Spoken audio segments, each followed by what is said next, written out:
yourself. Good morning, everyone. I'd like to ask all of the other speakers to please mute themselves, and I will introduce the talk. Yes. Good morning, everyone. Good afternoon, everyone. Good evening and good night. We have a worldwide session for you this morning, which is all fitting for the discussion we're having about the rights of nature. I hope you've been enjoying the RISE Summit so far. My name is Shannon Olson. I'm Global Director of the ECHO Network, and this is a topic that's very near and dear to our hearts. Just a quick word about the ECHO Network. We are a social innovation partnership with the specific focus of increasing trust between sectors, increasing the value of science for society, and instilling a sense of responsibility for everyone, for India's human and environmental ecosystems. We actually have built almost a 2,000 member international community now that spans 40 countries and enables organizations and individuals to interact and generate shared purpose through collaborative science-based research. So we're a science network.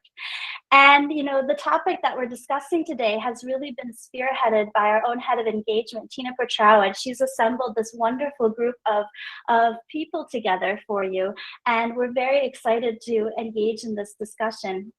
Just to give you a little bit of background of what we're talking about today, the rights of nature and people is really one of the core subjects that we have to start thinking about as we go forward in this century, because we are really at the intersection of this issue every single day.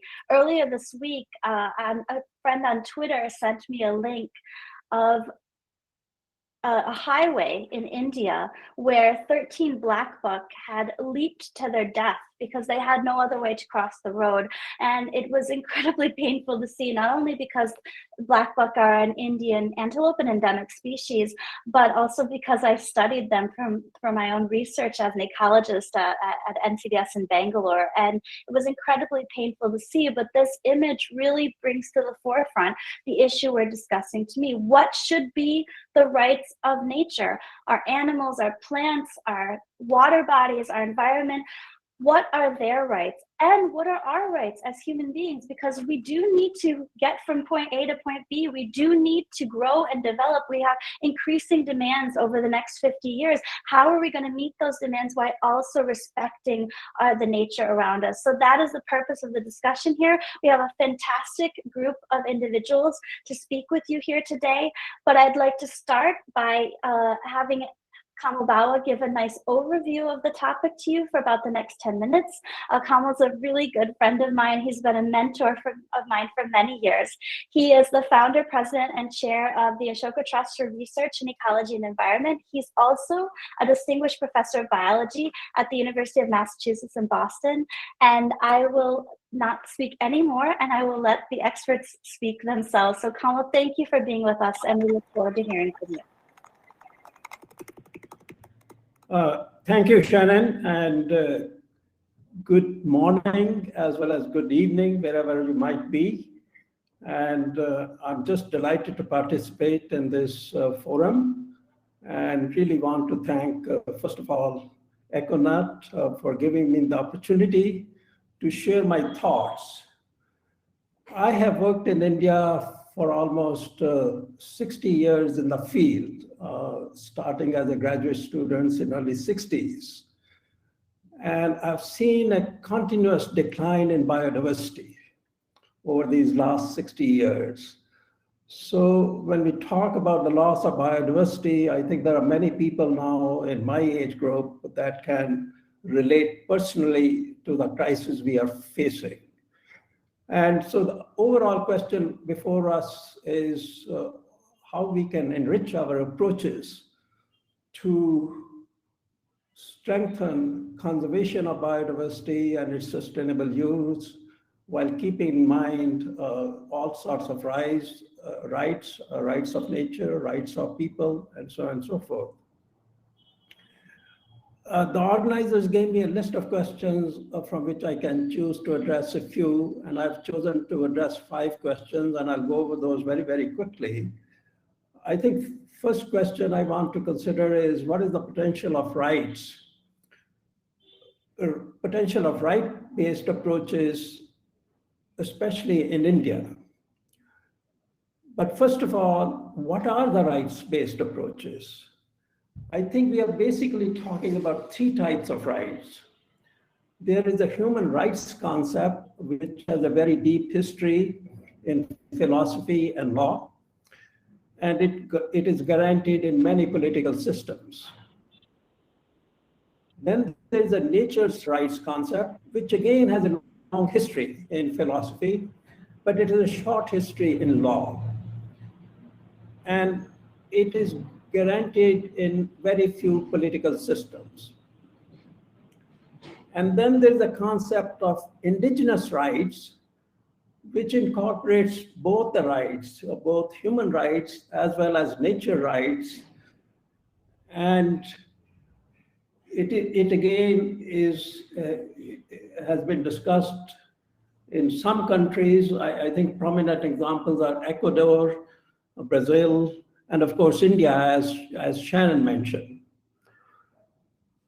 And coming to now the question of what is the potential, especially in Indian context, which I know very well, or better than at other places. And it is deeply enshrined. I think the rights of nature concept is very, very deeply enshrined in our history, in our culture, in our traditions. And the concept of Dharti Mata, Mother Earth, which again is the concept is very, very common in many countries all over the world, I think implicitly recognizes the rights of the earth, the rights of the planet, rights of living beings on the earth. But there has been recent legislation, and I think Shannon has already referred to the outcome of that legislation granting rights to rivers is somewhat uncertain at this time. But there has been also a major development in terms of the human rights. Human rights as symbolized by the enactment of the Forest Rights Act, which guarantees certain rights to indigenous people in India, the tribal communities, the local marginalized communities. So I think India is a good example to keep in mind in our larger debate and our larger discussions today.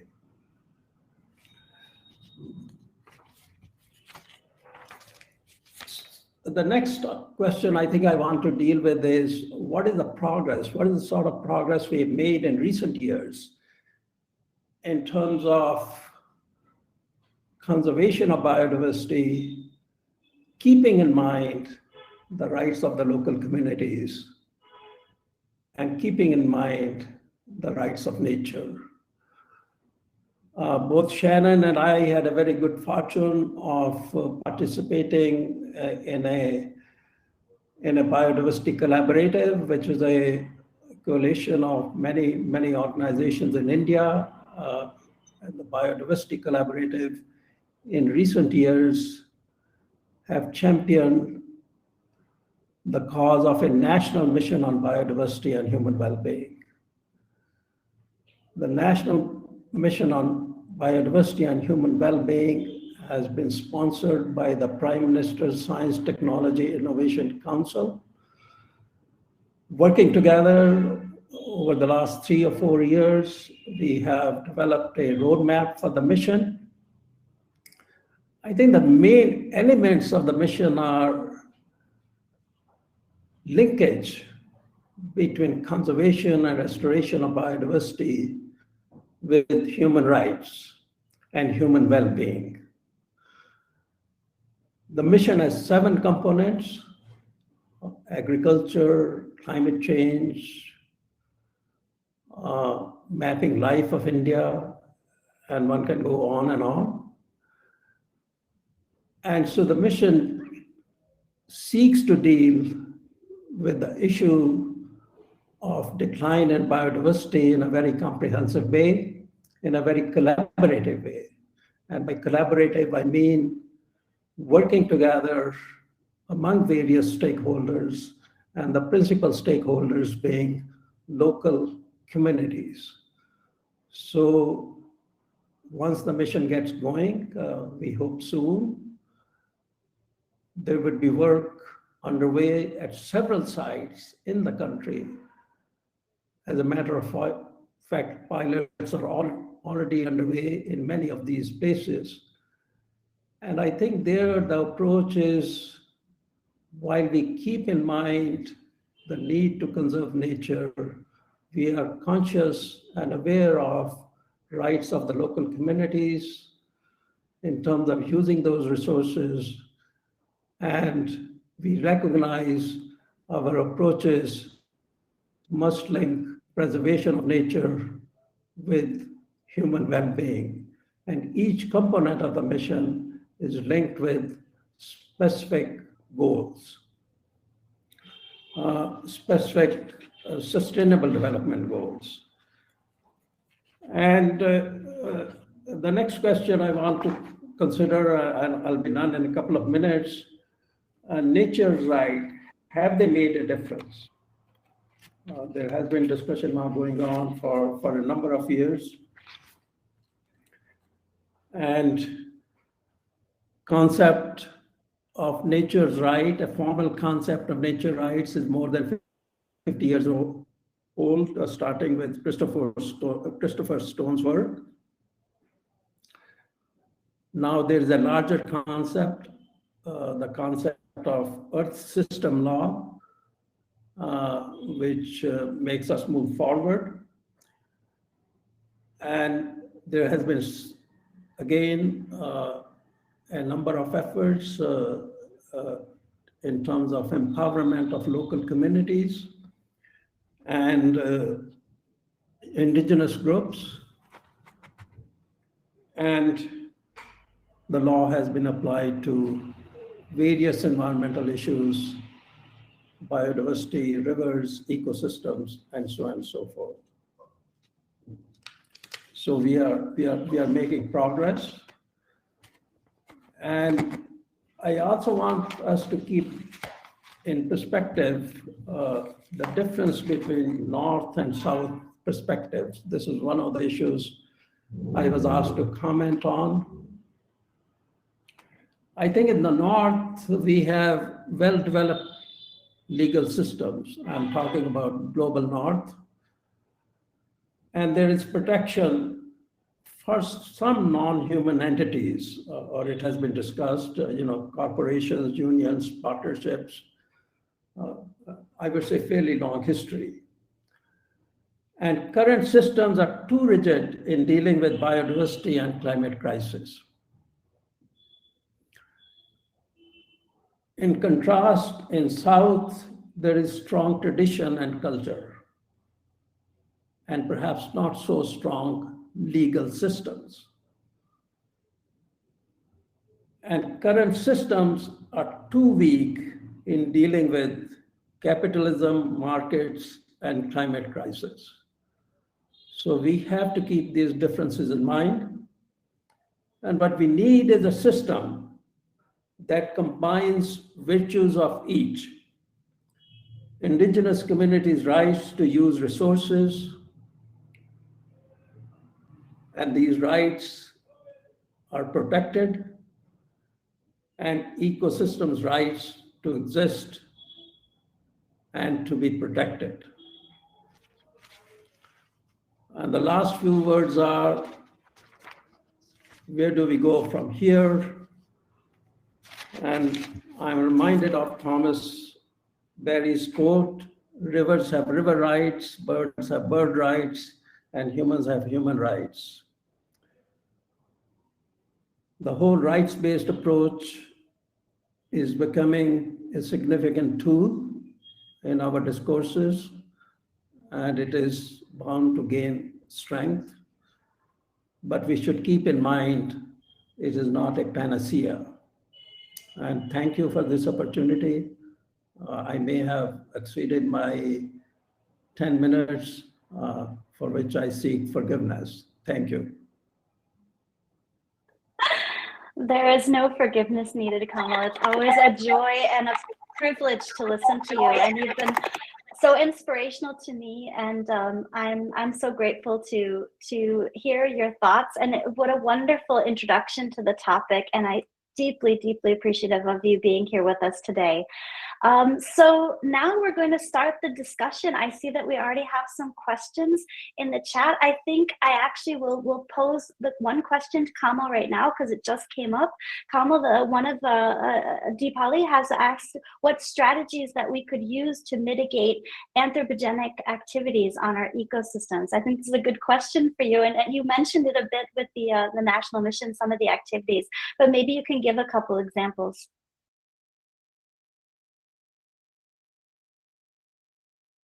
You should unmute yourself, Kamal. Sorry, you're muted.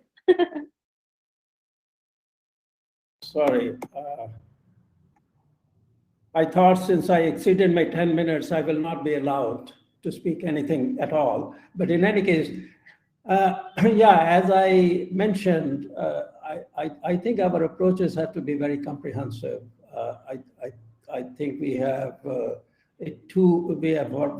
wide variety of tools now at our disposal, and any conservation efforts have to be linked with the rights of local communities and participation of local communities, and the linkage of not only linkage of biodiversity, health, one might say, and human well-being. Yeah, I completely agree. There's a lot of strategies out there right now, and I appreciate that you mentioned that the rights of nature is one of those types of thinking and types of strategies, but there's many tools out there, and we need many tools. We need many practices, I think, because this is a very a large poly crisis that we're facing with our biodiversity and our ecosystems. So I thank you so much for outlining this. I think at this point, I will introduce the speakers for the next panel session. And Kamal, please stay online as long as you can, so you can also answer. And I see Maureen is here, so I'm super happy. We, at the Echo Network, we believe in cross-sector viewpoints. So this is actually a very much a worldwide and a very cross-sector panel. And I encourage all of you in the audience to please ask your questions. We're going to try to answer as many of those as possible in the chat at the end of the session, and as many in between as we have time. So I will just start by introducing this wonderful panel. I have to really thank Tina Petrau, who is our head of engagement, who has done so much research on this subject. She's gotten a lot of help from Abhiraj, who's here as one of our panel members, and she has really connected with all of these wonderful individuals who are going to talk to us about this topic today. So, and they represent all different aspects. They represent the law, they represent political science, academics, ecology with Kamal, and also the industrial perspective. All of these perspectives are needed. We need to hear from each of these voices. We need to have conversations like this. So I hope we will start this process today. I would like to introduce Abhiraj Naik. He is the co-founder for the Initiative of Climate Action, and he's also a faculty at Azim Premji University here in India and a member of the Rights of Rivers South Asia Alliance. We have Costanza Prieto Figueres. She is the Latin American Legal Director for the Earth Law Center in New York. We have Craig Kaufman. He is the Associate Professor and Director of Graduate Studies at the University of Oregon, and also a member of the Global Alliance for the Rights of Nature. Maureen Panjuli is also here, and she's coming to us from Fiji, and she's part of the Pacific Network on Globalization. And last but certainly not least, also another very close friend to the network, we have Sivakumar Anantha Subramanian. He is the head of regulatory affairs of South Asia and global home care at Unilever. So this is our panel, and I'm going to start by asking each of you some questions, and if some of the others in the panel would like to also respond, you can just, send me a chat or unmute yourself. But I think I'll start with you, Abhiraj, because you really helped us to come up with this topic. And I think you're one of the first that really brought this to the forefront of our network. So, Kamal touched on this very beautifully a bit in his conversation before, but I'd like to also ask you, what do you think is the potential for this rights of nature movement as a movement across the world? How do you see this playing out, not only in South Asia, but maybe in other parts of the world as well? Thank you very much, Shannon, for that question. And also thank you to Dr. Kamal Bauer for those lovely framing words. So in a nutshell, if I may respond to that question, I think the potential for the rights of nature movement, as I see it, is absolutely tremendous and transformative in a global systemic scale. And therefore, there's so much excitement around what this movement signifies, not just on one or two continents, but on all continents, in legal systems that are based on common law traditions or continental traditions, and amongst both adherents of modern approaches, quote unquote, modern approaches to conservation and nature preservation, as well as indigenous knowledge systems. So I think for me, in some sense, following from what Dr. Bauer mentioned, once there is a acknowledgement and recognition of an entity or an object or a landscape as a holder of rights, it really opens up the pathway to many, many different conceptions of dignity or well-being or autonomy or freedom or respect in a equal sense, right? And if one just looks at the history of the human rights movement, right?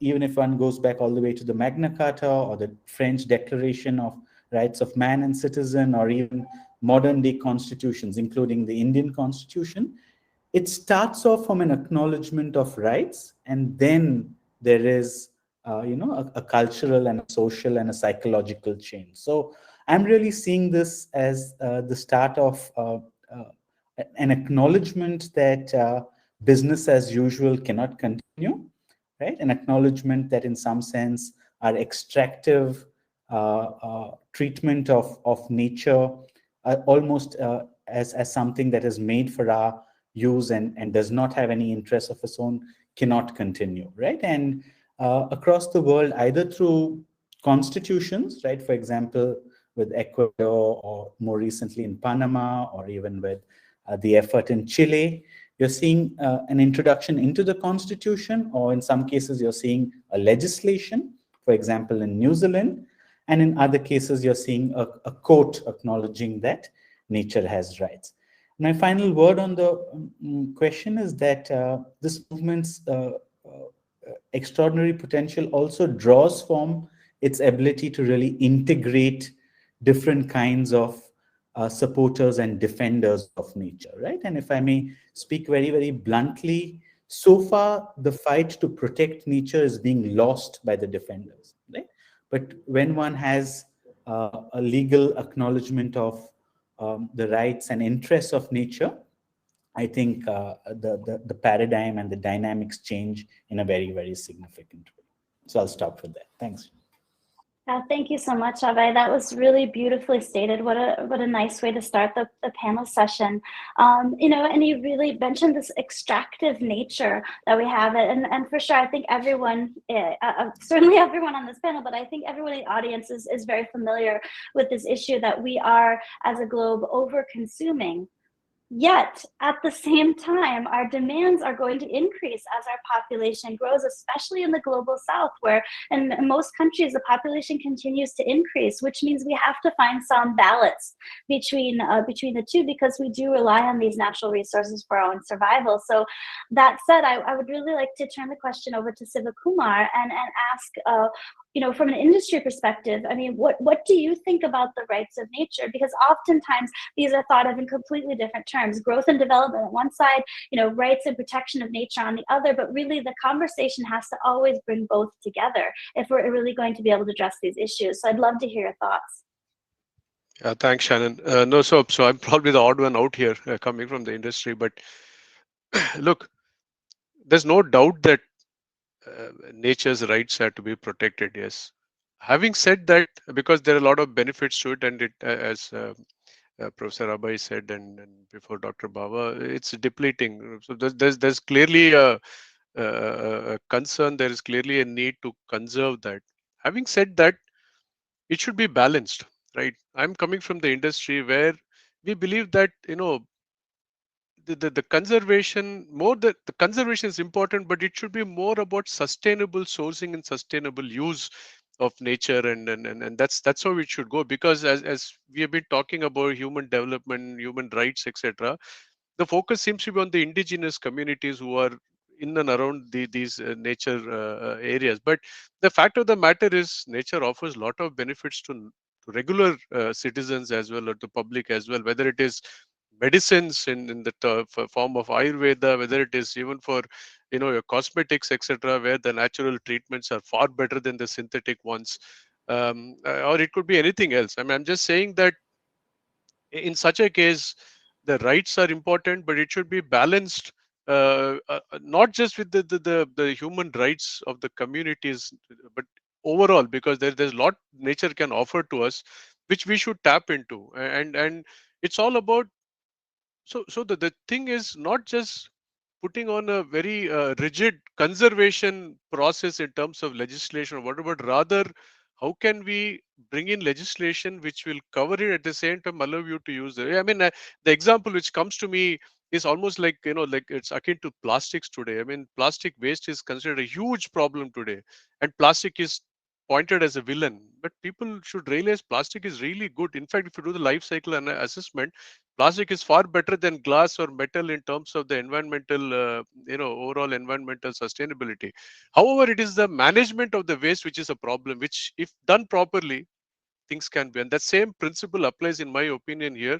If it is managed properly, the nature rights can be protected, as well as it can be used beneficially for the entire people around the world. Yeah. So that's where I would like to stop at this point. I really like the way you put that, because it isn't necessarily a contradiction, right?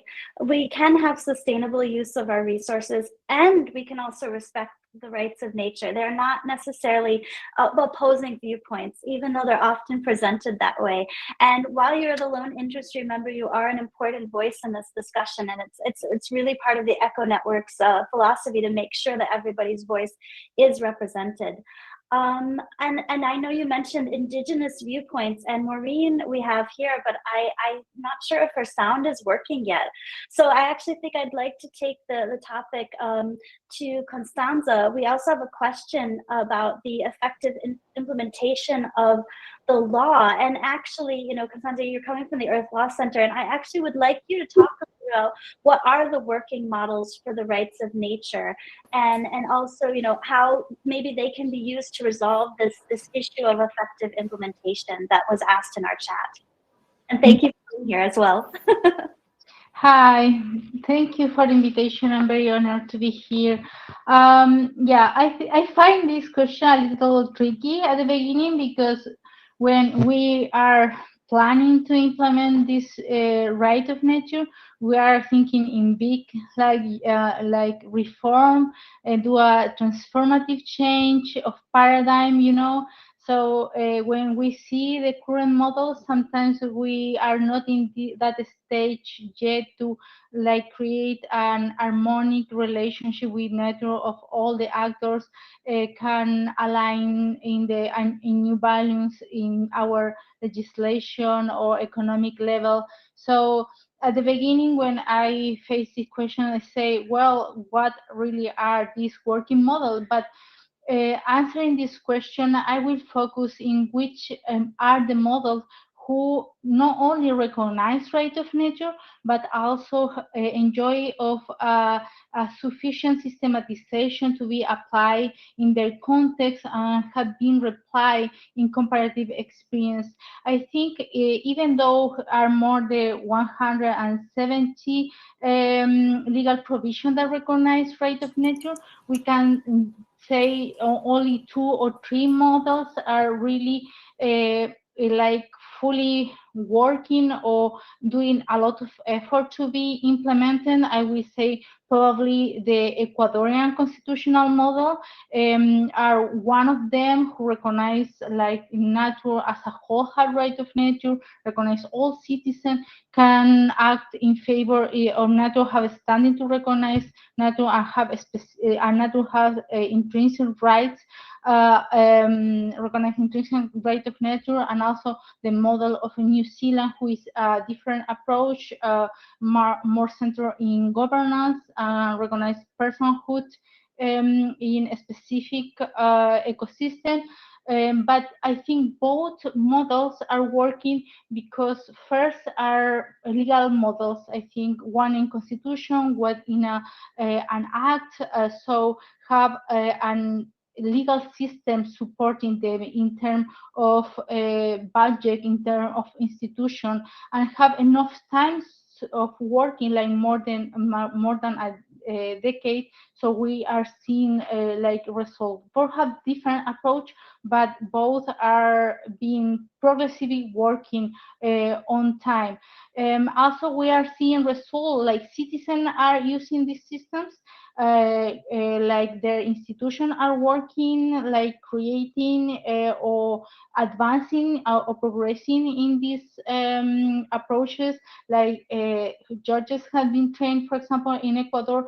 People are using their legal action, court are applying these actions. So we are seeing like results in Ecuador, for example, until 2022, more than like 35 actions have been filed for right of nature, and more than 80% of the actions have been held in favor of right of nature. So we see like a real progress, and also some of the specific law have been aligned around the constitution.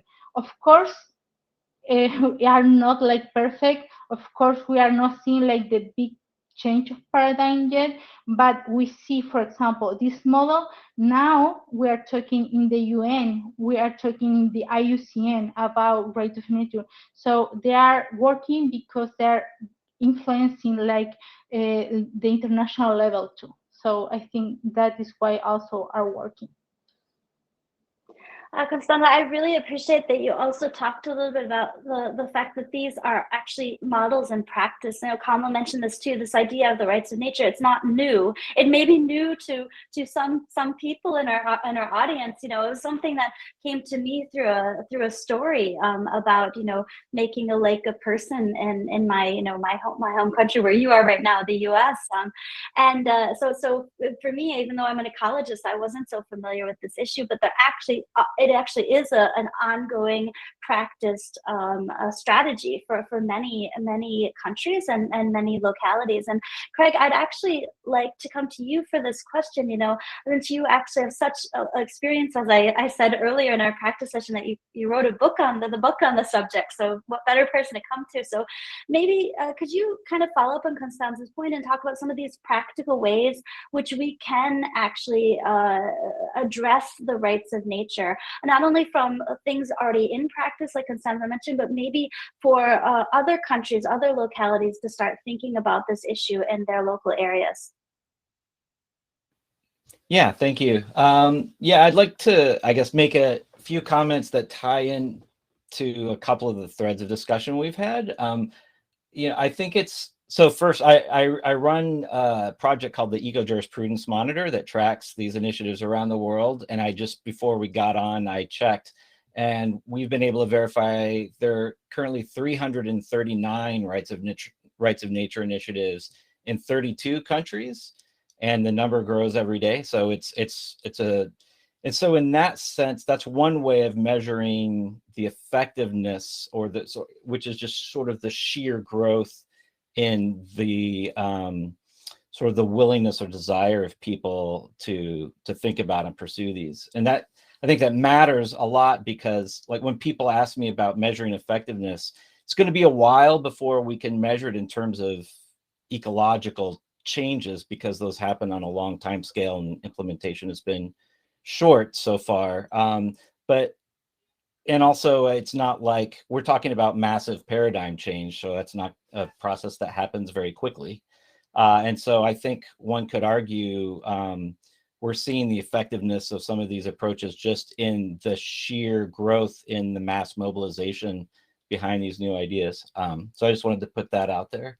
So if I understood your question, there are a bunch of different models. There's many different ways you could structure rights of nature. There are also many different pathways by which people are trying to implement rights of nature principles within some structure that has authority to affect behavior, right? Because as Dr. Siva Kumar said, really it's about managing our behaviors as humans in a way that allows ecosystems to keep functioning. And the most famous examples, Ecuador and New Zealand, resulted from fairly unique windows of opportunity that opened up around the writing of a new constitution in the case of Ecuador, and treaty settlements in New Zealand. And so those probably aren't super replicable, but that's okay, because one of the things that I've learned is that there are a number of different pathways by which you can get these principles, rights of nature principles, put into action. And the best approach really varies from place to place, depending on the political and institutional and cultural context. So just to give you some examples, in the United States where I am, the nature of our political and institutional system is that it's just plagued by gridlock, and you would never get anything passed through the legislature. And so people are they're bypassing the legislature and going straight to citizens and making appeals to citizens. And we can do that because the US allows for ballot initiatives where citizens can create law on their own. And so there are literally hundreds of these across the United States, which gives you sort of a testament to the success in mobilizing that kind of public support. In other places, Colombia, India, Bangladesh, as was mentioned earlier, you have courts taking action on their own. In some cases, judges strategically interpreting existing laws to justify the underlying principles that are consistent with ecological law, sometimes merging them with other rights that are already recognized, like human environmental rights and indigenous cultural rights through the concept of biocultural rights.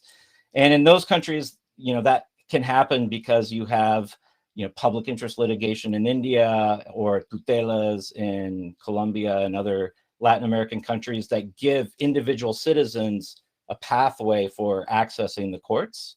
And then in other places like Australia and some other places, advocates are just simply working directly with policymakers in the executive branches of city councils or regulatory agencies, training these people to be aware and understand rights of nature principles so that they can then incorporate these upfront in the decision making, which arguably, may be much more effective than waiting until there's a violation and then trying to claim a right has been violated and go to the courts and get it adjudicated and so forth. And so personally, I find that approach one of the more exciting developments.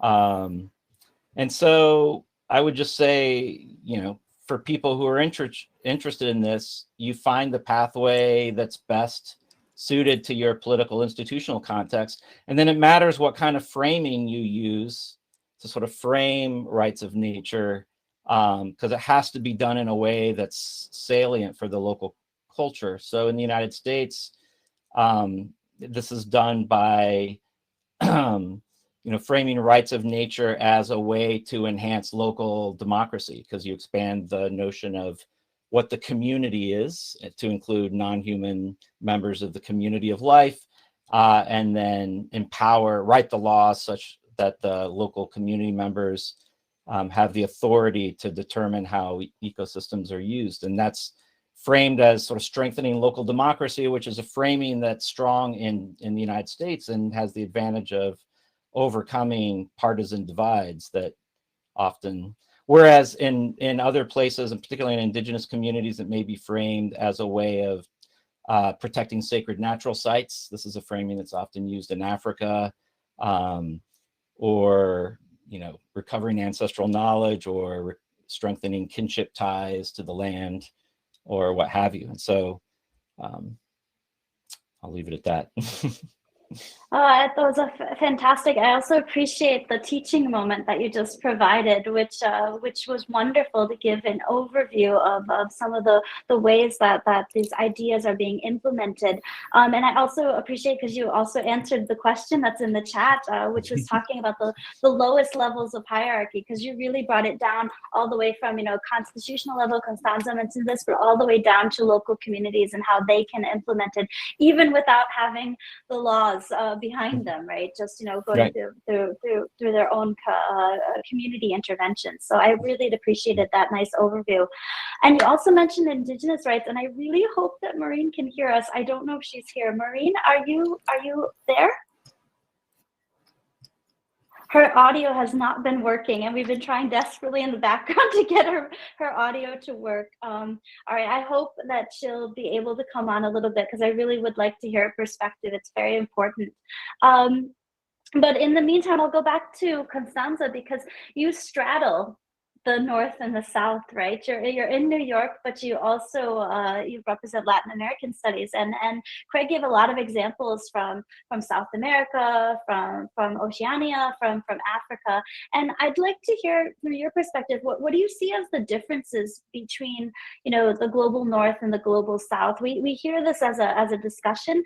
In some ways, I think there aren't differences, but there certainly are in other ways, and I'd really like to hear your perspective on this, maybe differences or similarities between the two hemispheres.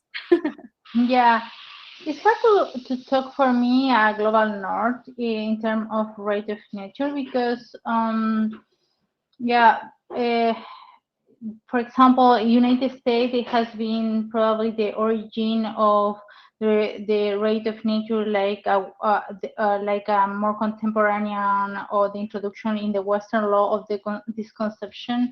However, there are, for example, in the United States, local ordinance, but for example, in Europe, still debating more of this initiative have been very successful to introduce in the legal system yet, even though are still in debating or started debating.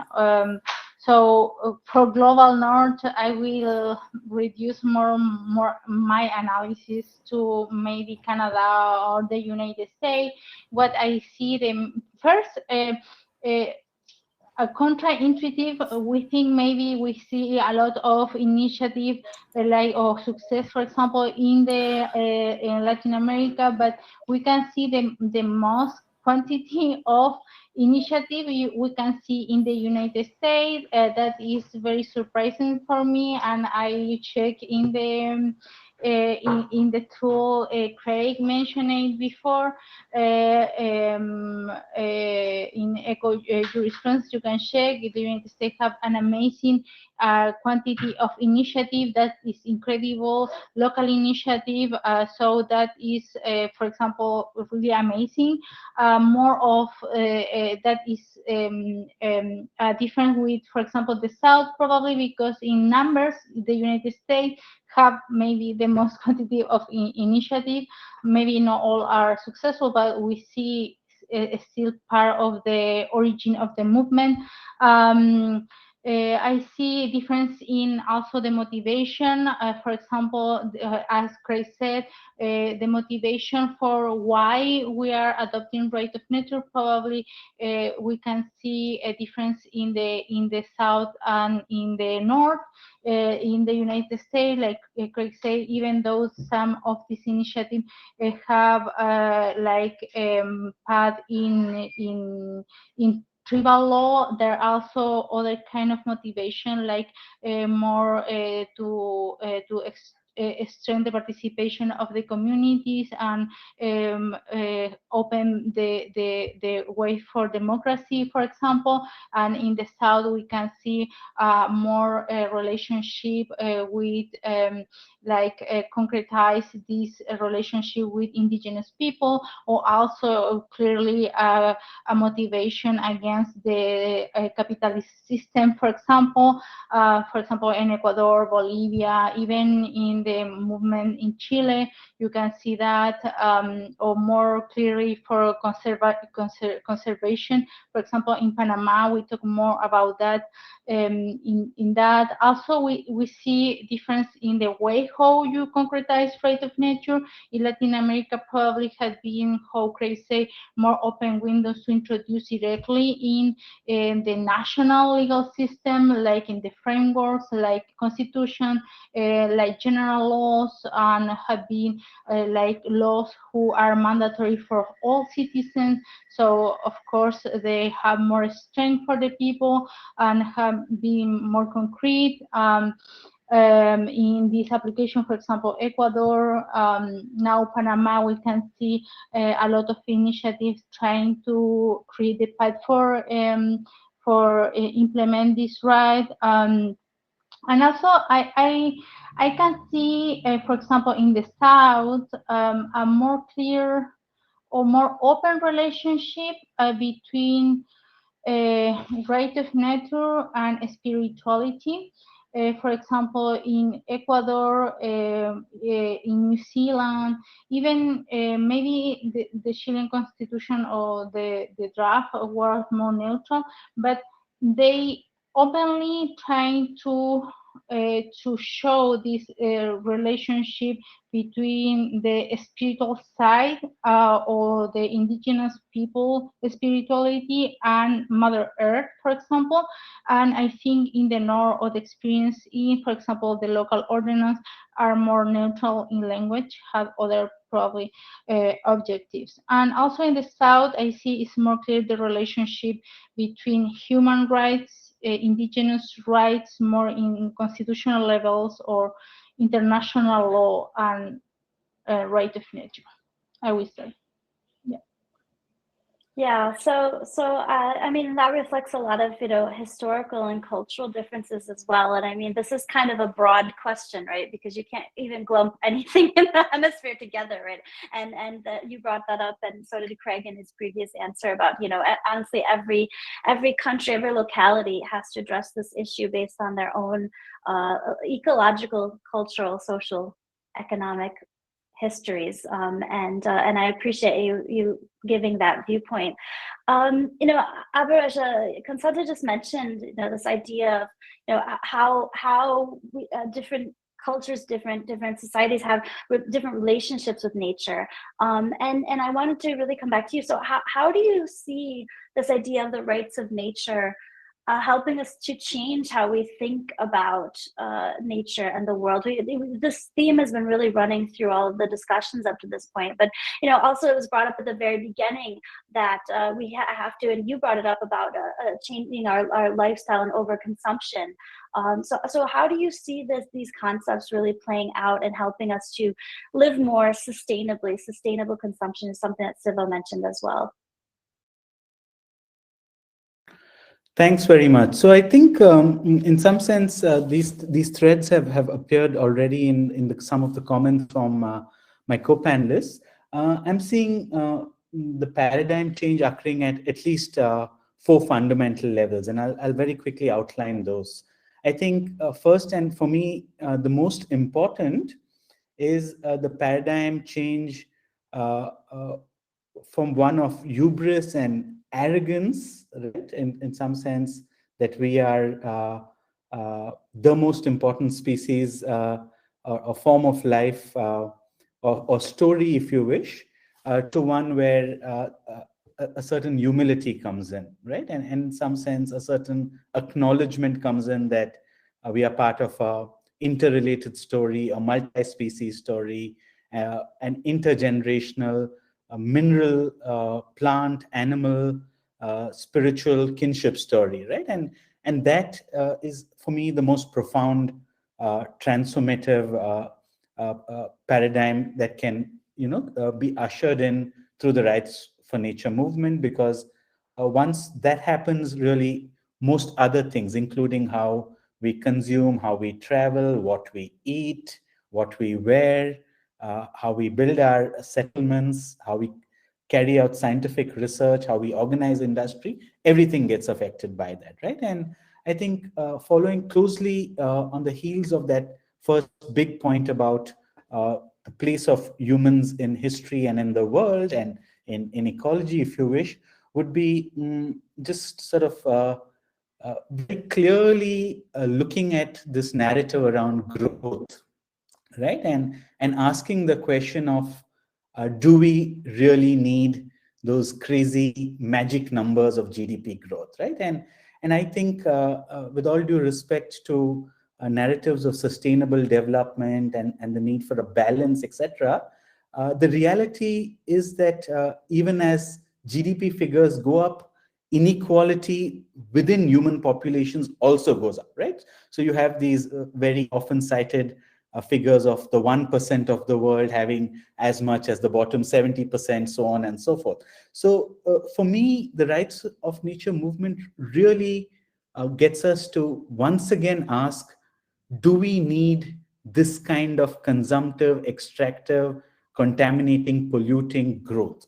Can we even call this growth, or is this growth in the model of a cancerous, malignant, devastating growth, right? And I think that's the second paradigm change that comes in, and you're beginning to see countries that are embracing rights for nature and their laws also seeing ripple effects in their economic deliberations and overall policy imaginations of what it means to be developed or what it means to have a growth story. I think third, and in some sense, a point which I think has not come up so far is, once one has rights, one must have responsibilities, right? And I think that's one of the fundamental conceptions of jurisprudence. You can't have a right holder without a duty holder. And this really forces the answer to the question of, okay, the Ganga or the Yamuna or a saltwater lagoon in Spain or the Amazon in South America has rights, but who has the duty that corresponds to that right? And you're beginning to see innovative models, you're beginning to see hybrid institutions, you're beginning to see very creative juxtaposition of policy, science, and customary knowledge, right? In new arenas, new forums, new spaces of decision making. And last and final point, I'll wind up with this, the last paradigm change related to the first one. And maybe I'm no so video. glad to see Maureen finally has appeared. Hi, Maureen, we can see you and hear you finally. So the last point I wanted to share was the paradigm change of reaffirming, in some sense, the moral and intellectual superiority of indigenous knowledge systems, right? Because if there have been communities and ways of life who have always known this, who have always lived in this way, who have done exactly what 200 countries agreed to do very recently in Montreal at the Biodiversity COP 15, right? Agreed to affirm the rights of nature.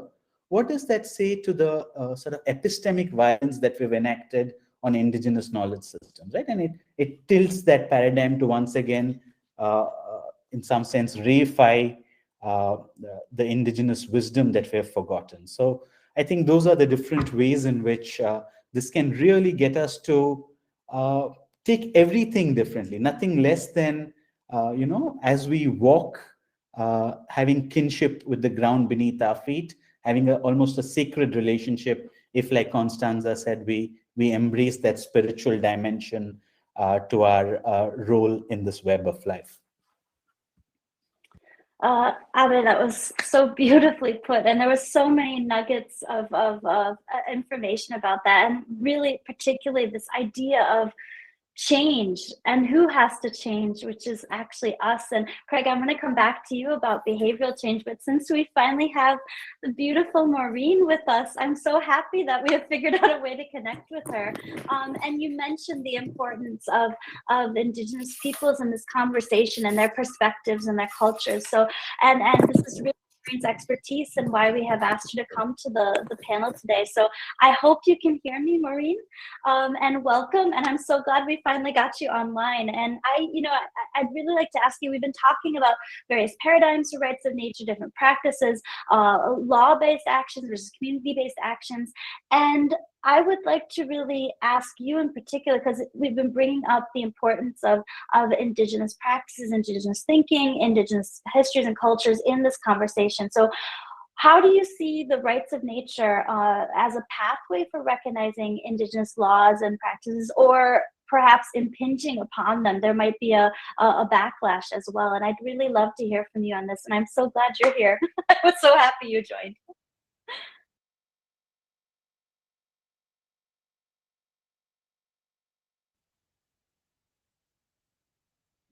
Maureen, I hope she can hear me. Can you unmute yourself?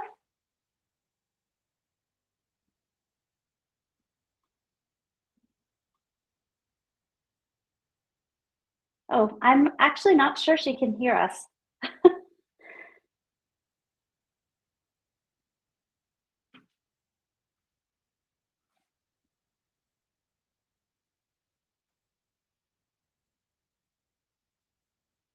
All right, so I'll just give it a minute. I think Tina's trying to contact her.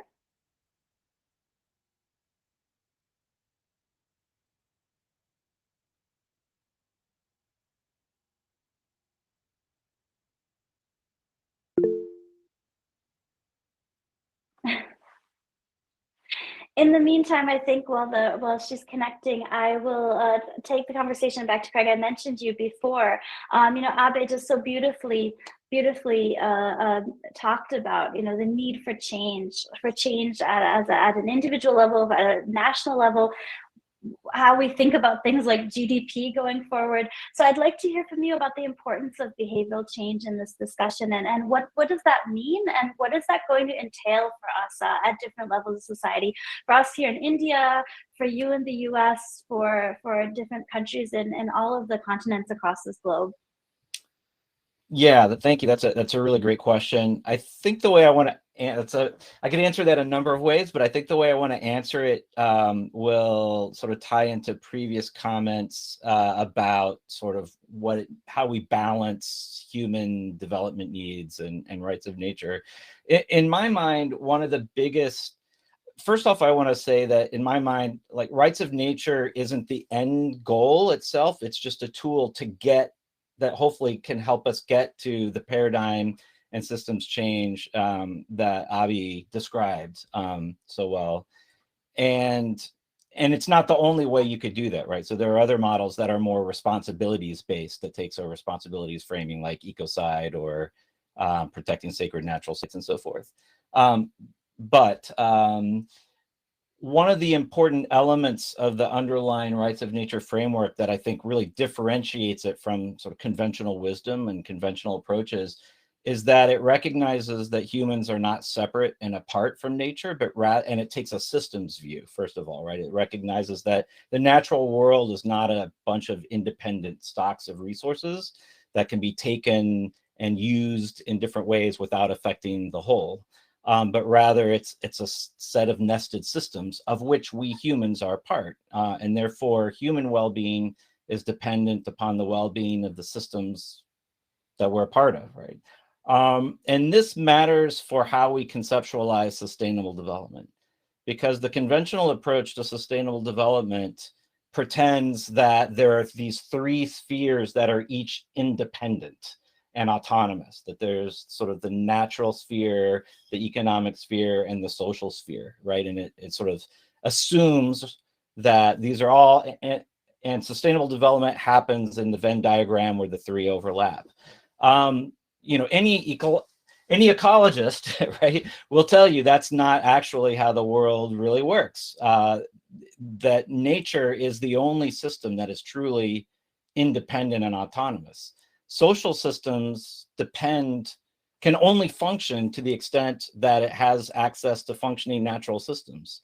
We need clean air, we need clean water, we need soil that we can grow food, all right? And then similarly, ecosystem or economic systems are social constructions, right? And they only exist as to the extent that you have a stable social system. So in wartime, when social systems break down, economies are the first things to go, essentially. And and so that shows us that the sustainable development model, as conventionally portrayed, is deeply flawed and erroneous, and is probably perpetuating problematic systems and actions. And that in reality, these three spheres should be understood as concentric circles, where economic systems are nested within social systems, which are nested within natural systems.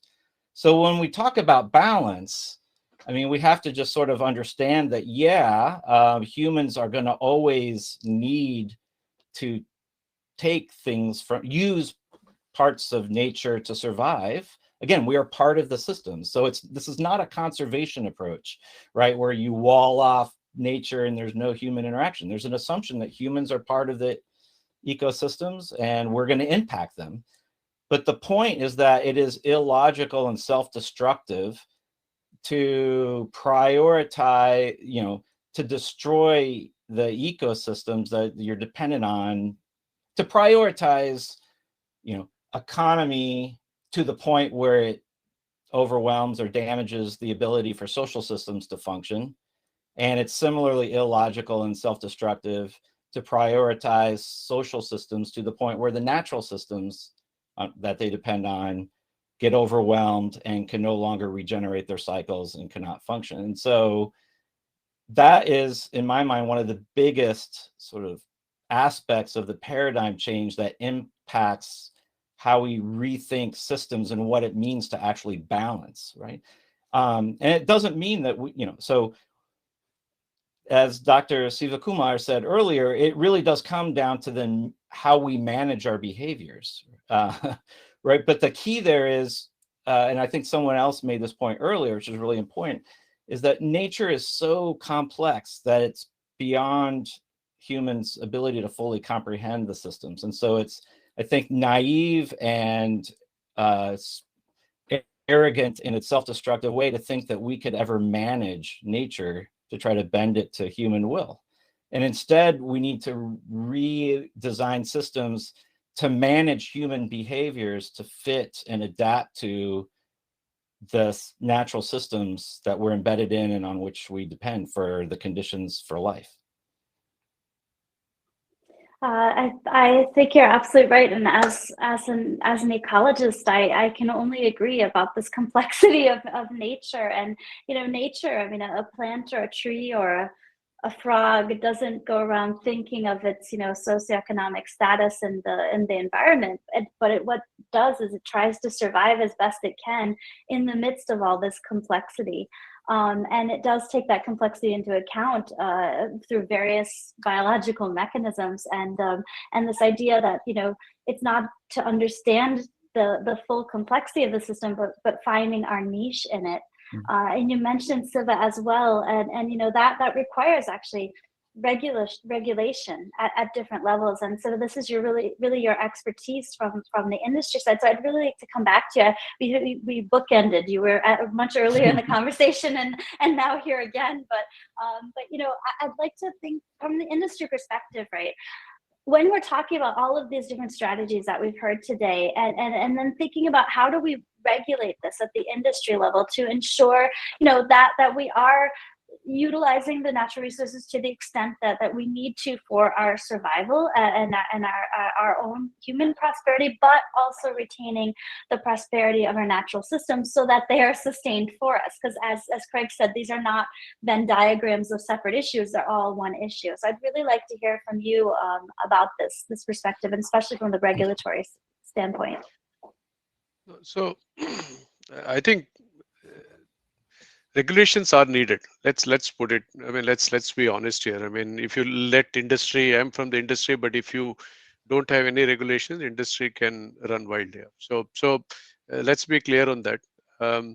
Regulations are needed, but again, the theme, at the cost of reiterating, it has got to be a balanced regulation. It's got to be a pragmatic regulation. Yeah, it's got to be steeped in reality. You cannot just think that, what is the utopian way of living, and then we have regulations framed to get there. It's not going to happen. Today the world has changed. 200 years ago, yes, men, probably human beings, lived with nature, or 500 years ago lived with nature, but that's not going to happen today. It's all changed. Yeah, and probably for the worse, but it's changed. Yeah, that's a reality today.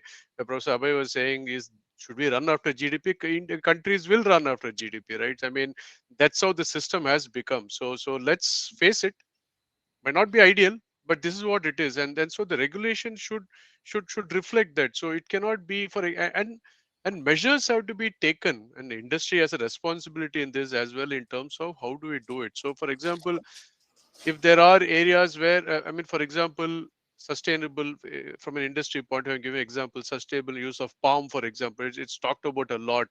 How do we do that? How do we make sure, everybody uses NDP palm, right? No destruction, no peat, no human exploitation. The industry has to own these kind of measures to supplement or augment the regulation. So the Biodiversity Act is a great example in India. It's one of the most stringent acts globally on biodiversity. Even if you use a small, leaf, or bark is at least somewhat more unsustainable, but a leaf or a root, for example, or a branch, you have to pay. The industry has to pay benefit sharing. I'm saying, yeah, but fine, which is good, which you should have some amount of, responsibility from the industry as well. But then what are you talking about? I mean, is it an endangered species? Is this commonly grown? Is a cultivated crop which is annually you can regenerate as much as you want? And if there are endangered species, are we, and that is being used by industry for various purposes, whether it's medicines or whether it is cosmetics or any other application, can we cultivate those? I mean, measures have to be put in, and industry has to partner the government can't do this all alone. So industry has to do this. Maybe spend money on education, in general, even common man. I mean, while industry is there, if you look at in India, I'll go on the street, look at common, nobody cares really. I mean, they're all looking at their own development. They want the money, they want to have the comforts of life. It's like saying, there's so much emissions, this carbon emission is so high, stop using cars, stop using AC. Nobody's going to do that, right? Everybody wants to. In fact, more and more people want to get in. Nobody's going to go to horse carriage and bullock cart, which will obviously help matters. But I'm saying that's the reality. So the regulations have to be in that space. It has to be practical. It has to, make sure that there is enough deterrent to ensure that industry or anybody else, for that matter, doesn't completely, what do you call, use up the entire ecosystem and make it bare, but rather sustainable use. How do you do that? What kind of measures do you want to keep in place is something which I think the government has to think through. Today, the Biodiversity Act I'm talking about, because I know that, and Sharon, we have been talking about this as well, is too much. I mean, it cannot be this way. I mean, it simply doesn't allow the industry to transfer the benefits of nature to the consumers, which is actually a real need actually. At the same time, I do want the regulation in place to make sure industry doesn't completely, use up the entire nature without any conservation. So it's got to be a balance which needs a lot of thought, lot of research has to be done, which Eco Network is doing right now. How do you value a bioresource? How do you value any of the, the rivers, etc.? Stringent measures, regulations in terms of pollution. I mean, you look at India today, the Yamuna River is, I don't know, nobody, I don't want to even touch the river. I mean, it's that polluted, right? Who is responsible? The industry is responsible. They're putting all the effluents, etc., into the river, which there should be some. The other point is about regulation is one thing to frame an act and rules, but one thing to execute and, make sure that it's enforced, right? That mechanism is also quite weak. At least in India, it is weak. You have acts, you have rules, but then it is not enforced properly, in which case it's there, but people still flout the rules and keep doing things they're doing. And then, as Craig mentioned, then the judiciary, the NGT, for example, has to step in and pass an order, which then becomes like, suddenly it's as a big deal as to what is to be done kind of thing. So main point, it has to be balanced, practical, steeped in reality. It has to be enforced strongly. Otherwise, the rules and act don't mean anything. Thank you, Sivakumar, also for bringing up this idea of balance, that there's no, and I think this is what we've been covering through this whole discussion so far, is that there's no one answer. There's no, it's not as if the rights of nature is going to solve every problem we have out there. There's different mechanisms that have to be placed. And I think originally when we thought about this, we were going to ask you this kind of naive question about, should nature have rights? But I actually don't think this is the right question to ask at this point, because I think that's not really the issue. And we've talked about this balance. I've heard all of you talk about balance in one way or another. Balance between different rights, balance between laws, balance between regulation, balance between humans and nature. And so I think I'd like to hear from each of you at this point, rather, what needs to happen to achieve this balance? Because we've heard all of these mechanisms and you mentioned them all, and I'd like to hear from each of you in your views, like how do we achieve this balance? Whether it's by utilizing the tenets of the rights of nature, utilizing current laws, amending laws. Sivakumar, you mentioned some of the acts in India that you feel need to be amended. What is it that we need to be doing at this point? And also for all of our audience members, what can we take away? What can we advocate for? What can we do in our homes and our communities, and maybe even through pressuring decision makers, pressuring industry, or just doing things on our own, as Craig mentioned earlier in the conversation with our community members. I'd really like to hear from all of you their thoughts on this. I actually don't know if Kamal is still here, or if he has left the chat, but I'd like to hear from Kamal as well if he's available. But I don't know who wants to start. If you're ready, it's a big question I'm asking you. So maybe Abe, if I can go to you first. I mean, how do we move forward? Thank you. So I think for me, how we move forward is by experimenting with models at different scales, with equal importance being given to the most local or grounded level experiment, as well as the largest global experiment. And I think, one can't just end with the experiment, but in some sense, an evaluation and assessment of how a rights of nature, legal, policy, and administrative regime plays out on terms of all of these metrics and indicators that we value for our own evaluation of whether something is efficient or feasible or good, broadly speaking, right? Which might be the environmental benefits, the economic feasibility, the overall long-term possibilities, right? So going to the heart of what Echo Network has been working on for a long time as well, which is the valuation approach to these questions. So I think that for me is what we start with. We really, let's take a particular legal regime or a country. You see what happens when a particular ecosystem, let's say a particular river basin, right, is governed by and is regulated by a rights for nature approach. So I'll just pause there. I also think there's someone at my door trying to gain admittance, and I'll open it up for other panelists. The perils of doing a live session remotely. You have people coming to your door. Constanza, maybe I'll come to you now. How do we address this issue? Yeah, I think when you talk about balance, I agree with Avi in terms of when he said about experiment, like experiencing in new models. Also, I think it's capital for do that and have a new standard and have results and measure all these results.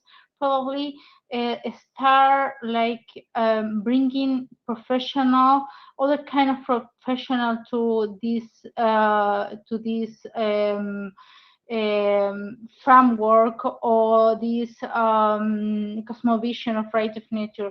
I think it's capital for the movement to include like scientists to really want to sign in this movement, because, for example, one thing I think has been very interesting for the Erlo Center in the latest project we have is start working with scientists in biology. So we start talking with them about how we see nature. So they perspective also in taking the measure, for example, of the ocean, of what, for example, turtle need, change also what they're looking in their measures.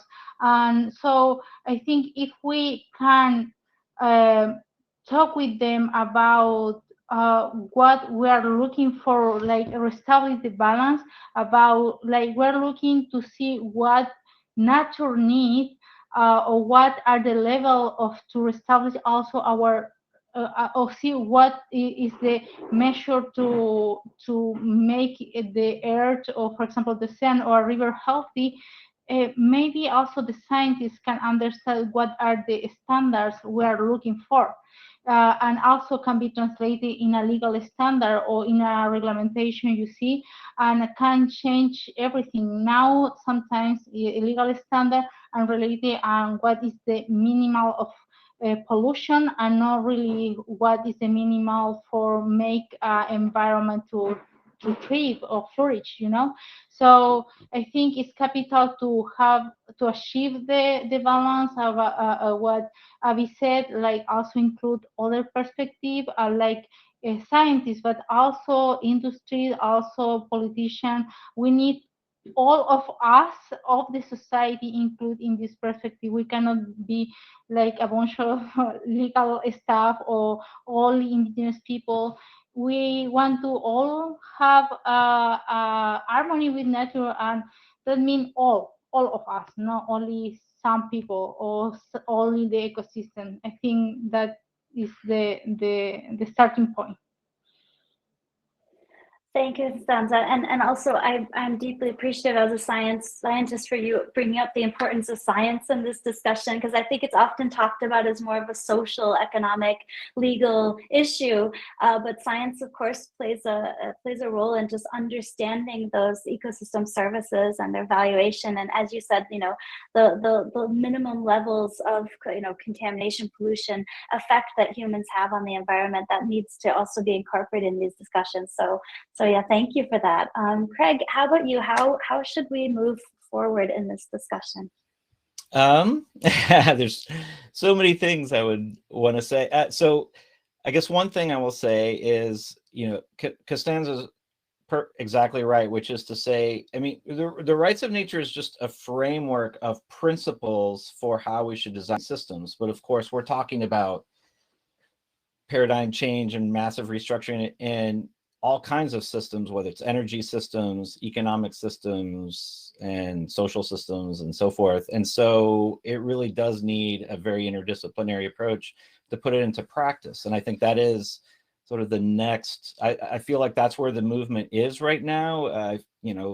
Increasingly the moral arguments or the philosophical arguments, people are open and are more accepting to that. But I talk with policymakers a lot who are like, look, I buy the moral argument, but I don't know what to do with this in this particular policy field. And so more work needs to be done on thinking about regulatory criteria. Some really important work on this is happening, ironically, by Ecuador's Constitutional Court, which are, for political reasons, that these kinds of detailed regulations should be being done through like the Ministry of Environment and other government executive branch ministries, but they're just not doing it. And so it's been left to the Constitutional Court of Ecuador, who's then partnering with scientists and indigenous peoples who understand the ecosystems that they're embedded in, to develop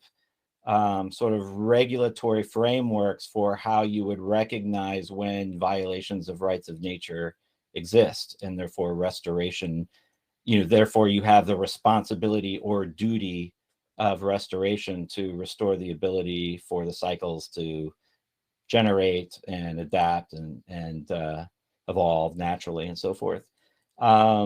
So training policymakers is important. Working with scientists and local communities, indigenous and non-indigenous alike, training judges to think about, and then just doing the hard work of, because every ecosystem is unique, right? To try to start sort of mapping and understanding what it would mean to create regulatory frameworks that are based on the natural rules for how ecosystems function. And so that's a lot of work there to do.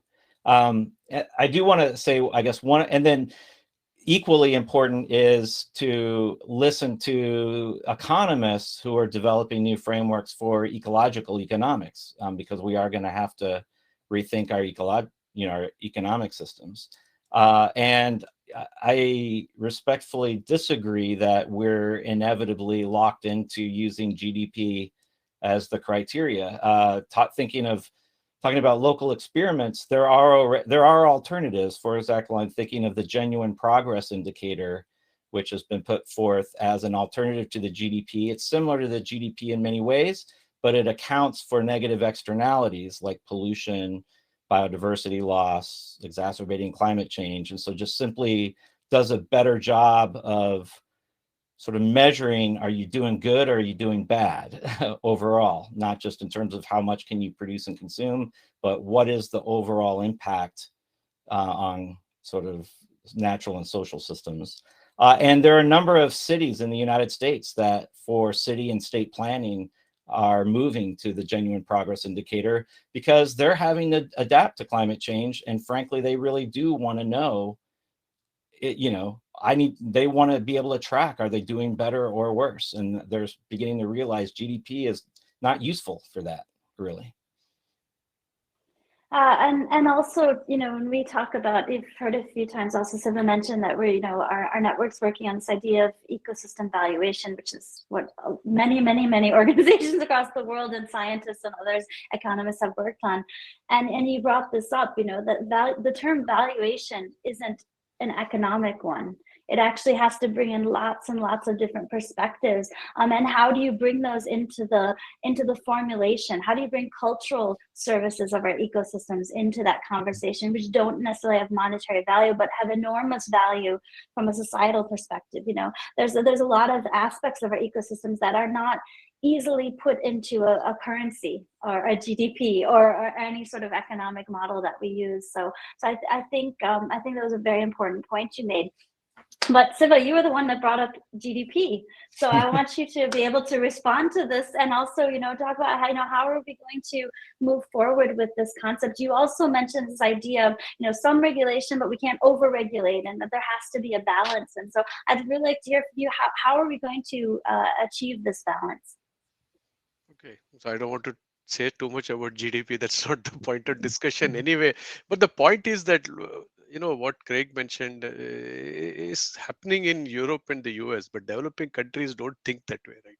So there is always developing countries like India or China probably will say, well, you already done your part, let us do our part. That's happening, right? Whether it is emissions or whatever, like India, for example, has said net zero by 2070, not 2050. So it's not possible because that's how the system is. Whether I agree with you, we should go to the progress indicator, GPI, rather than GDP, but it's going to take a lot of time.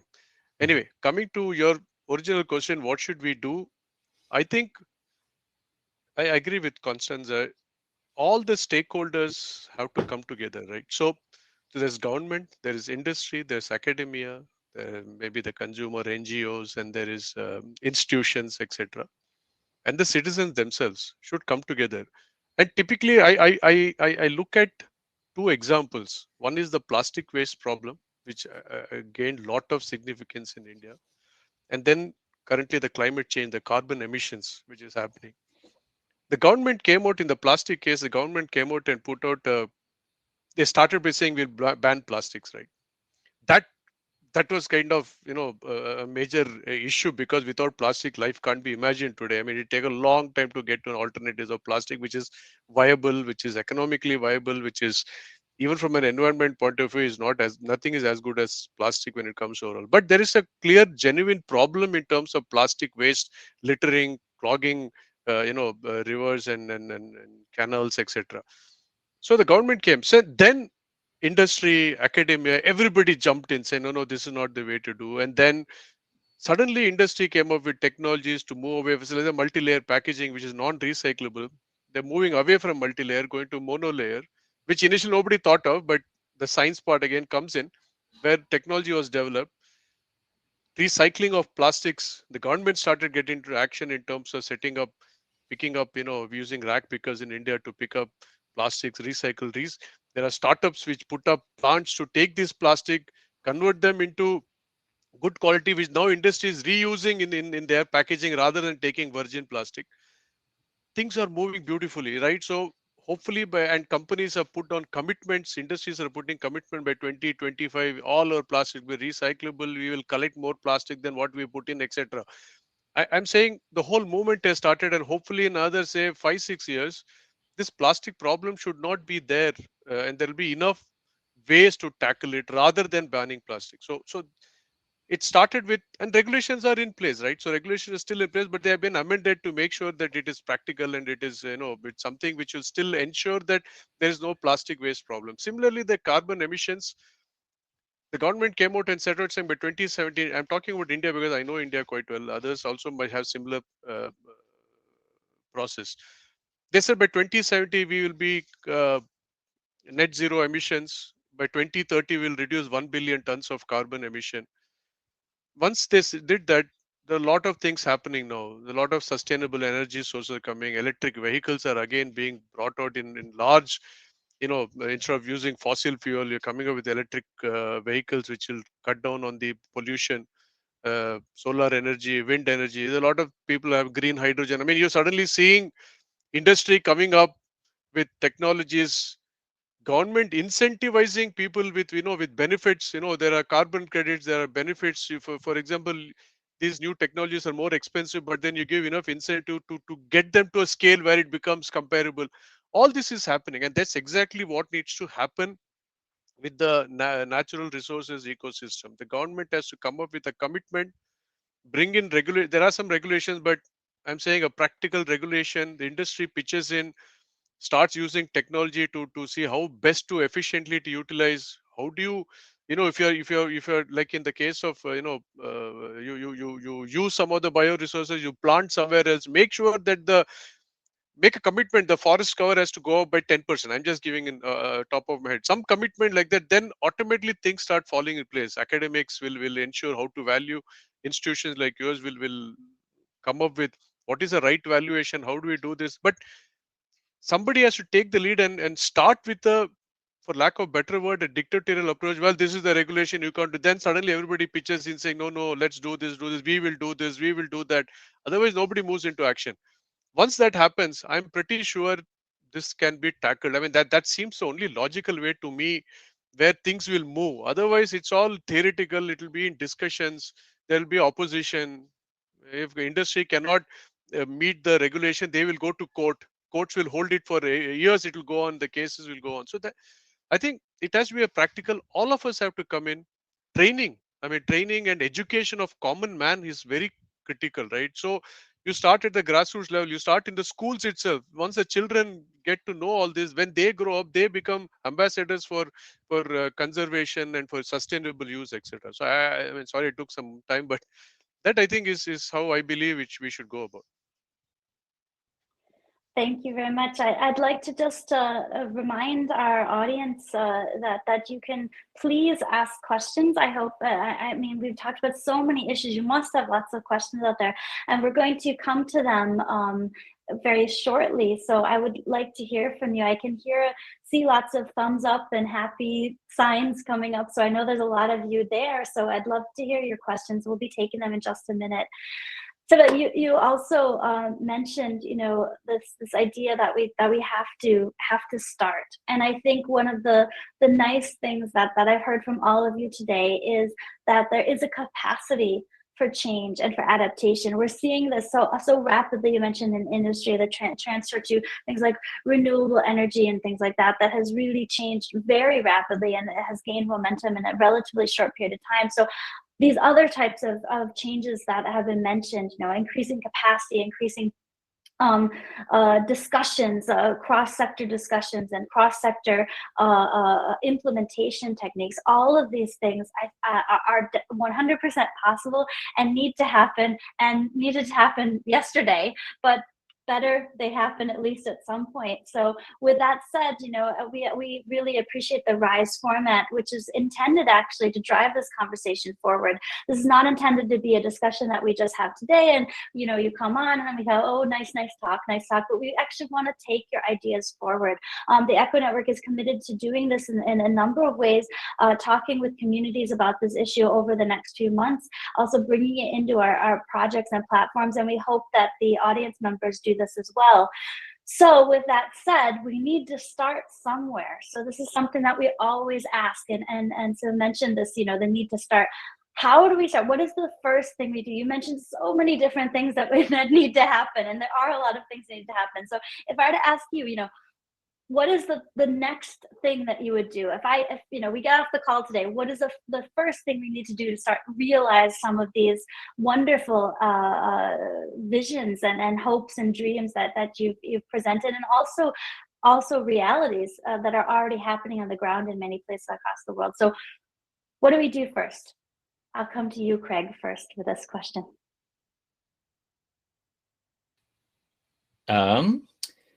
So I don't know what to do first. I think there's a lot of things that happen all at the same time, right? So, so your question just reminds me of things that I'm doing now. Dr. Sivakumar is absolutely right that really the first thing is educating, and especially educating young people. And so as a professor, I have the privilege of doing that, and I can tell you that for at least the youth that I interact with, these ideas seem very commonsensical to them. They are sort of unencumbered by, I guess, previous ideological biases that may make this seem strange. And so that's one of the things that does give me hope generally when I'm feeling discouraged, is just sort of the willingness and openness to envision and work towards new systems based on values that they see as sort of commonsensical, like I said. I also write amicus briefs to help train and educate judges. I am doing a bunch of radio interviews in support of a citizen campaign ballot initiative in my county here in Oregon. Panel sessions. Panel sessions. And then also thinking about picking specific policy issue areas, sort of like resilience. So like when cities are doing resiliency plans, what does a resiliency plan look like if you're designing it based on the fundamental principles of ecological law or ecological jurisprudence? In other words, if you're really trying to be resilient by adapting to the natural cycles of the ecosystems where you live. So those are the things that I'm working on. So bringing various stakeholders into the conversation, making them aware of it, bringing awareness to the public, educating at various levels, from children all the way up to senior judges in the courts. Siva, how about you? Where should we start? You mentioned about we need to start. So what should we start with? When you say we, you mean whom? Myself personally, or talking about in Well, general? honestly, I think it was brought up earlier. It has to happen. Every single man, woman, child of any gender, of any background has to tackle this issue. This is a worldwide issue. So, but we need to start in various ways, and we can mean you you as an industry member, it can mean you as an individual, you as a family member yourself. I think this is an open question for all of us, for all of our audience members as well. At an individual level, I mean, as part of my role in the industry, I make sure that the innovations I come up with use bioresources and other ecosystem responsibly. We make sure that we don't use ingredients which are endangered, and still, even though it might give a lot of benefit, it's not the right thing to do. There may be other ways to do it. The other one, both at the personal level, is my conviction, but at the same time, as part of the industry associations, work with organizations like yours, and then maybe some of the NGOs to maybe make a pitch to the government. I mean, we do a lot of advocacy proposals. For example, one of the things we are doing right now, HUL is leading that, Unilever is leading that, is in terms of using renewable carbon rather than using virgin fossil fuel to make carbon, which is used in a lot of these chemicals, which, because they are all embedded carbon which will be released as emissions. Like that, come up with a proposal, advocacy with the government on conserving and sustainably using the biosystem, actually grow the ecosystem from where it is depleted a lot, which is, everybody has said that it's a fact. Get the government to take this up as a serious issue along the lines of, I mean, it is also linked to the carbon emission, because these do act as a carbon sink, right? So in that sense, it is obviously critical even to meet the emission goals, maybe. But I'm saying, take this itself in as a separate thing to work on, and as a country, for the country, and set a commitment, and then get all the other stakeholders into it to achieve this. It can be done. I mean, once the government decides to do that, industry, academia, everybody will pitch in, and it can be done.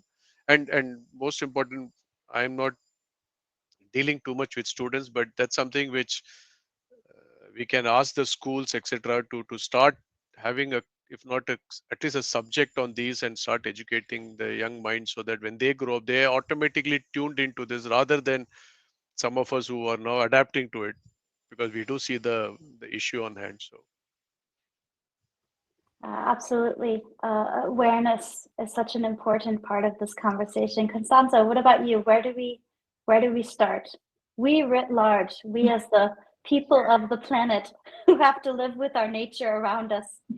Yeah, I think, well, as you said, everyone in the profession can contribute. Maybe I can talk like crazy, like everyone can talk about their starting point.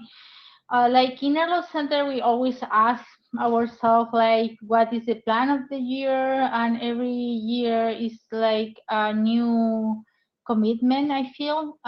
So, for example, in the Latin American program this year, our commitment is work more probably in think about implementation. So, what mean this broad principle in practice?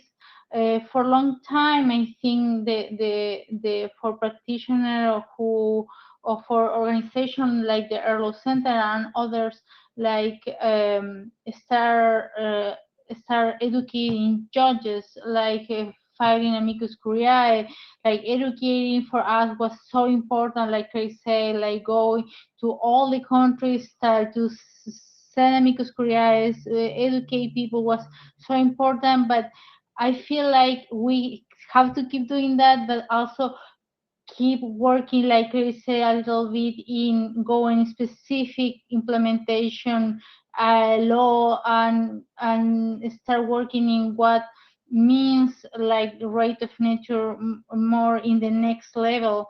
Like I feel like our worlds become more and more complex, and like we as like a lawyer probably have to answer many questions sometimes to the legislator when they ask us. And like, for example, countries like Ecuador are advancing in this rate of nature, now Panama, and we are advancing with them. We need to think more in what mean in practice this law, and how we can contribute more, for example, in standards, and how we can work with other sectors or other alliance with scientists, or more with other indigenous people groups or other communities or sectors. So yeah, I think that is my challenge this year. Probably work in both sector, like continuing in the recognition of right of nature. In some of the country, we don't have like any legislation adopted, but also try to work in think more specifically what means right of nature in a deeper way in practice, legal tools, and yeah, to make our framework more complete and more applicable every day. Yeah, I think it's complex, but we're working on it. I appreciate you also discussing that it's an evolving issue and you have to constantly reevaluate it. And I think this is a really important part of it, right? That you know, this is not something that's static where we just answer the question. This is what we call a wicked problem, right? It's not solvable in many ways. It changes as we go along, and we have to adopt new strategies. And as we mentioned, the rights of nature is one of these strategies that has to be incorporated among many. Abhiraj, over to you. Where do we start? Thank you. I think I follow all of my co-panelists who have said it really depends on who the we is. And, you know, I think my sort of quick word on that is it also depends on the roles and audiences you have access to. As you yourself said, Shannon, there's no doubt that every job can and must be a climate job right now, right? And every role has the opportunity and potential to be a nature protector or a nature defender opportunity or situation. When it comes to me, I mean, for me, I see what we must do first, and this might again respectfully disagree with some of the perspectives that have come earlier. I think we really need to free the mind first. It's like that song, free the mind and the rest will follow. So I certainly don't believe we are locked into a particular paradigm of incrementalism, right? In fact, I would invoke, you know, the Black lesbian poetess Audre Lorde. The master's tools are never going to dismantle the master's house. So some market-based solutions, light touch regulation, really giving industry one more opportunity to take another 10 or 15 years is not the way to go forward. I think one has to really celebrate the alternatives, right? You have a pluriverse of possibility. I mean, I think Craig mentioned a beautiful alternative paradigm. You have in the South Asian region, you have Bhutan working with gross national happiness. You have conceptions of eco-swaraj, buen vivir. You have, you know, so many thriving transition towns, functioning systems where the rights of nature are taken into account. And so I think for me, holding that position in classrooms, in industry, in policy debates, right, is important for anyone to have the courage to even do the incremental stuff. I mean, if Justice William Douglas in the famous Sierra Club versus Morton case hadn't dissented, right, he was the one who dissented because he read the article that Dr. Bawa mentioned. Christopher Stone slipped him the article, and he dissented, and he said nature should have standing, right? The rest of the judges in the Supreme Court weren't thinking like that, and that really opened up a new era when one thinks about standing for nature. So I think, yeah, decolonizing the mind. There are other ways for us to function, and they exist today. They're not utopian to the extent that we can't achieve them. We just need to celebrate them. And I think the young people, Greta Thunberg being one example, have seen that. So they're calling it out as it is. And I think that one of the ways of, I like this term, decolonizing the mind, is also listening. I think we don't do enough listening. We often stay in our little circles. I can say this as a scientist, we surely do, where we don't interact with these other viewpoints, especially the ones that are different from ours, that we might not inherently agree with. We have to have these open conversations and listen to these viewpoints if we're actually going to come to some sense of cohesion, where we can actually work together. I mean, that's essentially what nature does. You know, going back to one of Craig's earlier points. You know, I mean, that's how nature works in its complexity. Is it's always listening to the other organisms around, and we really need to do the same. And that's really what we're trying to do here today. We do have a few questions, so I'd like to, in the last few minutes, open to the questions that are in the chat. One of the questions, and it's an issue that hasn't been brought up by Mohammed, is about, you know, corruption, which actually undermines these efforts, you know, because, you know, we talk about regulation and laws and this, but also then there's abuse of these actions as well. I'm not sure who should take this question. I'm not sure if this is a question for you, Constanza, or maybe Craig to tackle this, but how do we deal with these sort of abuse issues, which we haven't talked up until now? I can say something. Please, Take a yeah. first stab at Yeah. that. I mean, the first thing is the problem of abuse and corruption is not unique to rights of nature, right? Like this is gonna be a problem anytime you have any human governance system. So this is just sort of the status quo. So we shouldn't.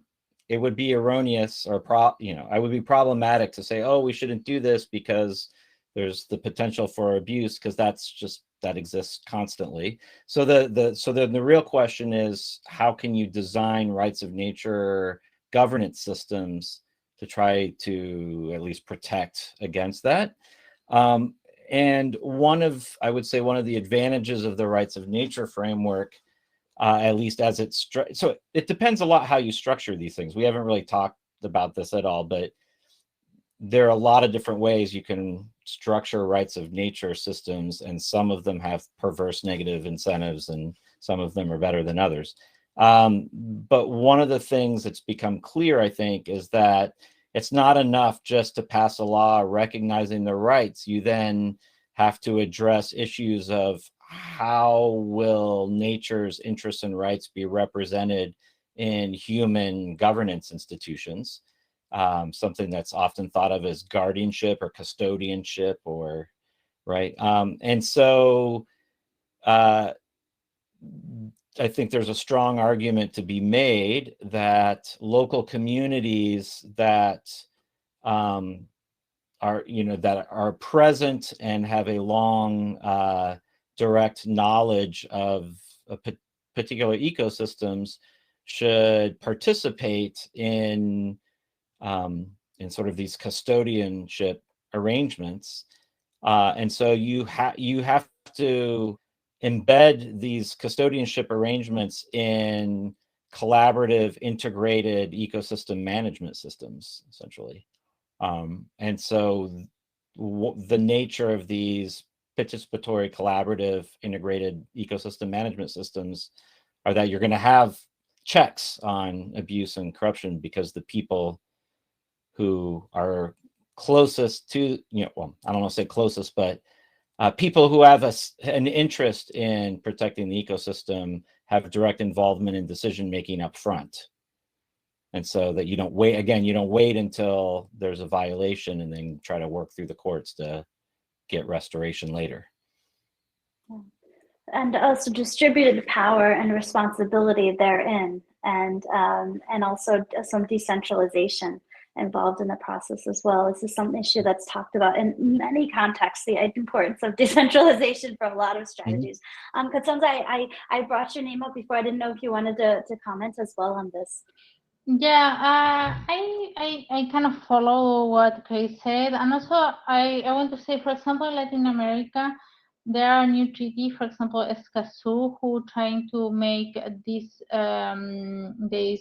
transparency, a participation mechanism more clear, and at least Erlo Center has been very active to make the relationship of right of nature and transparency and the protection of environmental defenders and the right to participate very clear, for example, since the beginning in the process of Escazú. So I agree, for example, for us, and I think in Latin America, also in the experience of Ecuador in general, right of nature are very related with the right of have the consultation of indigenous people, are very related in general. They are advocating together in many of these actions. So for sure, as Chris said, these constitutional rights are very, very, very close to each other, and I imagine in others model like the New Zealand and others where the participation of indigenous people or the community through the guardianship models, also the presence of the community is at least a positive reinforcement to, I don't know if to avoid completely, but not incentivize this kind of corruption. But of course, we cannot say it's not going to happen, but at least is a way to not incentivize. Shannon, this is speaking Shiva here. Yeah, actually, I was going to come to you next. Please go ahead, Siva. And actually, I want to just try to put another question into that about incentivization. There's a question in the chat about, for you, actually, incentivizing people themselves, individuals, for responsible consumption versus spending more effort on compliance and implementation with authorities. So, yeah, please go ahead with what you were just saying, and also this other question. I was just going to say, in terms of corruption, at least from India point of view, it is awfully difficult. The corruption is so deep rooted, right? So that's what I meant initially when I said act and rules are formed, but enforcement is quite weak. The enforcement, corruption comes under the enforcement as well, right? So you don't have enough, you're not deploying enough resources to enforce the rules. And then the problem is that the enforcers themselves are corrupt. So it's like it's a really bad situation. I mean, you have cops on the road who catch you for a traffic violation, but you can bribe them and get away, right? And instead of it doesn't become a learning lesson that you should not do this. It's rather the people repeat again because they can get away. The enforcement weak. So to me, in a country like India, corruption is so deep rooted. Unless there is a complete set change, it's going to be difficult. That's my own personal view. Let me put it that way. In terms of incentivizing, yeah. So for example, if there are products out there which are sustainable, which are, but those kind of incentives can be given for people who use them. I mean, I don't know how at a common man's level you would tend to give incentives, but for example, somebody brings back a plastic bottle and recycles it, etc. Maybe give them incentives in terms of points, etc. But I don't know how to do that. Honestly, at a common man's level, for a government point of view, giving incentive might be difficult to do. Companies can do that maybe if people buy or bring back the plastic in this case, or they use products which are sustainably made using sustainable sources. They can give some incentive to people who buy those. I mean, that can be maybe done at that level. From a government point of view, it might be very difficult at that level. Government can give incentives to industry to make these products so the consumers can buy at a reasonable price, etc. And then that would help. That's where the incentives can be given, and they should be given, and they are being given. So for electric vehicles is a good example where a lot of incentives are given by the government to make it to build scale, and you can see it's happening now. A lot of people are buying electric vehicles, and hopefully it will be the future going forward. Thanks, Siva. Yeah, it is an ongoing problem, and I see that it relates to this idea of Vijaya brought up this question about how do we achieve a just transition? I think this is what this whole conversation today is about. I think we're couching it under the rights of nature, but I think we've talked more broadly about a lot of strategies that we need to move forward towards to reach these commitments and to actually, I hope, also exceed them in many ways through this change in our minds. And with that, Abe, I really want to go to you, because another question that was asked was about working together. And you also run a wonderful, beautiful collaborative. We consider it our brother organization to our sister network. So, what does it mean to work together? We've heard this from all of you actually about working. So how do we actually work together when we have such disparate viewpoints, such distrust of each other across just even across the table from each other and many times? Thanks, Shannon. I think for me, in some sense, what you mentioned earlier, the word listening is a very, very beautiful way to get into working together. And I think in some sense, listening also presupposes an articulation or an voicing, right? And this can even get to sublime levels of listening to the voice of nature and so on and so forth. But I think in some sense, for me, enabling spaces and enabling conditions for dialogue and conversation is the start of working together. And I'm quite an optimist, so I don't think positions are so set that one cannot see a move away from maximalist positions, right? So in some sense, once the conversation starts, there are possibilities of change or movement or transformation. And in that sense, I mean, I'm really reflecting on my own role as an environmental activist in India.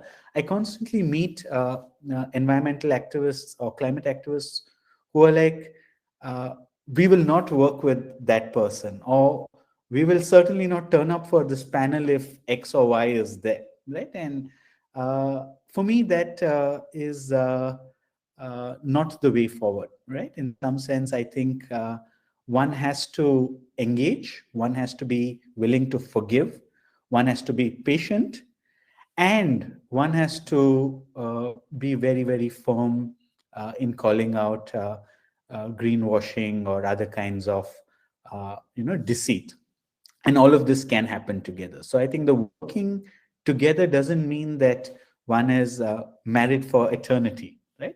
One can work together to the extent of let's agree to disagree, or let's attempt to talk, and if we can't, we'll attempt maybe after 5 years. And I think just allowing for modalities of these kinds of connections to happen, right? And I think network type formulations are a great way to allow for these issue-based, consensus-based, geography-based, project-based coming together, and as needed, departing from a focus. And I think that's really the need of the hour, to build this connective tissue that allows people to work together, which is what the nonprofit that I'm affiliated with, the Initiative for Climate Action, is also very committed to doing. Thank you for the call out. Oh, thank you. And I could not have said it more beautifully myself. And this was the purpose of this discussion, to hopefully provide a space for all of you experts who had such beautiful points today, but also for our audience members. And I hope that we will continue this conversation. It doesn't stop here. Please email us at info@econetwork.in if you have any questions. We'll try to connect you with these experts to help you answer them. So we're going to be taking the conversation forward over the next few months. Thank you to our wonderful, wonderful panel members. Also Kamal, who gave a beautiful beginning.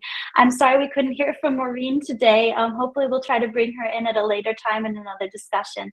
Thank you to our audience members. This was a fantastic discussion. Let's take this forward, and let's see that we can ensure the rights for everyone, all humans, all animals, all plants, all our ecosystems on this planet, so that we can survive together as we go forward. Thank you so much. and enjoy the rest of the summit. Thanks, Shannon. Thank you. Thank you Bye. very much. Bye. Bye. Thank you. Bye, Bye. everybody. Bye. Thank you.